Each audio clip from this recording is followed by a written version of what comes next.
Il y a une question que les parents se posent souvent quand ils ont des enfants, des adolescents qui utilisent un ordinateur, c'est la question suivante: faut-il mettre l'ordinateur plutôt dans la chambre des enfants ou plutôt dans un lieu de passage, genre couloir, salle à manger?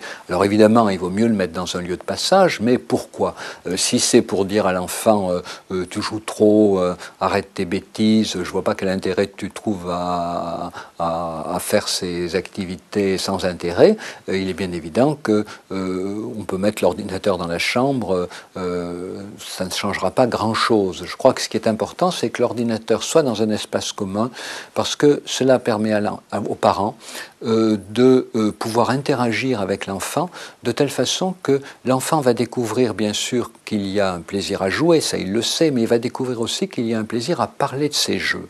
Moi, ce qui me frappe, c'est de voir comme les enfants et les adolescents, quand on leur propose de parler de leurs jeux, sont contents.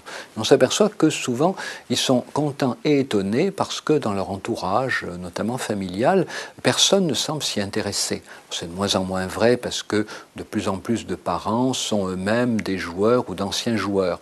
Mais beaucoup d'enfants grandissent encore avec des parents qui ne sont pas pour eux des interlocuteurs possibles, et c'est dommage. Alors pourquoi c'est dommage? Parce qu'un enfant qui joue à des jeux vidéo, il faut se rendre compte qu'il éprouve des émotions et des sensations extrêmement intenses. Il est capable de passer en une seconde de l'exaltation à l'abattement, de la rage au dégoût, du plaisir à la colère.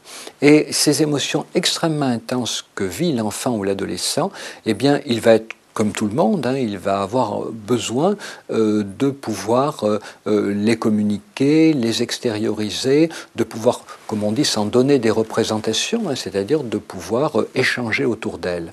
Et souvent, le jeune qui joue n'a pas d'interlocuteur. Quand il joue en réseau, il parle avec ses copains, mais quand il joue tout seul contre la machine, il n'a pas d'interlocuteur. Et évidemment, ces interlocuteurs privilégiés, ce peut être ses parents.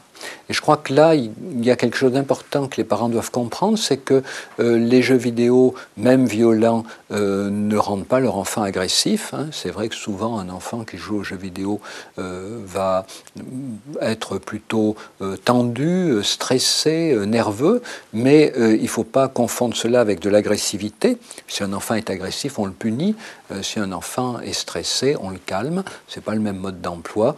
Un enfant qui joue aux jeux vidéo, souvent, est bien plus stressé qu'agressif. Et comment faire pour le calmer? Eh bien, lui demander les obstacles qu'il rencontre, les satisfactions qu'il trouve, les stratégies qu'il utilise. Et à ce moment-là, l'enfant découvre deux choses à la fois, que ses parents peuvent continuer à être des interlocuteurs pour lui dans les nouvelles technologies aussi, et puis il découvre qu'il y a non seulement, encore une fois, un plaisir à jouer, mais aussi un plaisir à échanger autour du jeu, à parler de son jeu.